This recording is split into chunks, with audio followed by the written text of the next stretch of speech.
We were first introduced to the hospital environment when Crystal was diagnosed with leukemia back in 2011. Following the first diagnosis, we had to make monthly visits to the hospital, and on one of those visits, 2 years later, we had been given the news that Crystal's relapse, her leukemia came back. That it might have come back was just even more devastating than the first time, because it's like we climbed Mount Everest once and now we've fallen off and we're at the bottom looking up and wondering how are we gonna ever scale that mountain again. Following her transplant, we were in what they call the BMT room for a solid almost 3 months. I think you kind of lose your mind in those 4 walls. I think the only way I got through it was kind of believing it wasn't real and that I was gonna wake up from a dream. So Jack was born, big, healthy, overdue baby, and day 2 we noticed something was wrong. He didn't yet have a dirty diaper, so all of a sudden we were whisked into another room and we discovered that he had a cleft palate and an imperforate anus. An OR was scheduled so that he could have emergency surgery right away. We go to Children's about once a week, sometimes now once every 2 weeks.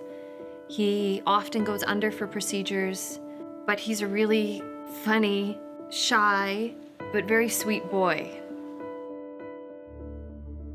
The hospital is just a really weird place to be. It smells really weird. That room brings back a lot of really, really bad memories. In the hospital, I really missed my brother. I never really got to bond with him too much because there was such a big gap of time that I was in the hospital. So when I did see him, he was a little bit shy towards me because I hadn't seen him in a while. So it was a little bit heartbreaking in a sense. Unfortunately, just after the gala last year, Jack's health took a turn for the worst, and we ended up going to the ER quite often and rushing him there, and he was in a lot of pain. Being a 1.5 years old, he was completely overwhelmed by what was going on. There is a whole body of design principles and so much documentation that's available now on just the impact that the environment has on a hospital stay. We really want to make sure that whatever happens to them as young children positively impacts them as they grow up. The families are the experts in their child's care, so we learn something from our families every single day. With kids, like their environment has so much of an impact on them, like their memories. It was like a sponge that soaked up everything in their experiences, right? And so it wasn't just a diagnosis, but it was her surroundings that really affected her. Well, I don't think people realize how important it is to have a positive mindset, especially when you're going through it all, because it actually really affects you physically. Like the color of the wall will really matter. I mean, if your favorite color is blue, then have the walls blue because I think it'll make your bad days a little bit better. I remember giving birth to Jack, and I had a C-section. And I remember being wheeled into the surgery room, and I was an adult. I understood everything everyone was saying, and I was terrified. I didn't think about it until we got into trouble with Jack. What is he thinking that's like? And Jack went into surgery day 2. I was shocked to discover how much he was taking in, how much he was seeing. I had no idea.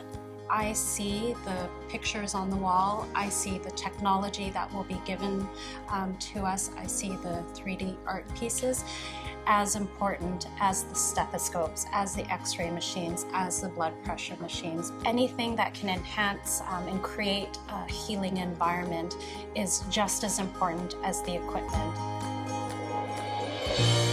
We know that it takes more than medicine to heal a child, and so we really look upon our community to help us with that, and we've already seen the generosity that our community has. We have this window, this door is opening, we have a new building. We have a chance to step forward in terms of our global understanding of what we can do for kids in a hospital setting. It's kind of exciting.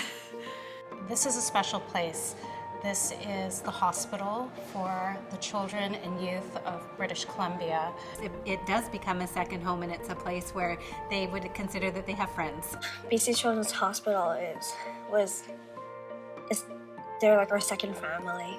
Now Children's has become a second home. So the relationship and the dynamic with that building and the people in it has changed. It now needs to be a comfortable, familiar place, just like the park down the street, just like the preschool he'll attend next year. I just hope that we can just pool together so that we can make that environment just the richest, most secure and safe and comfortable environment possible. Because Jack needs it. I think he really needs that. I would like that for him. Strangers are helping my kid. Complete strangers. So I just want to say thank you, really. But an actual thank you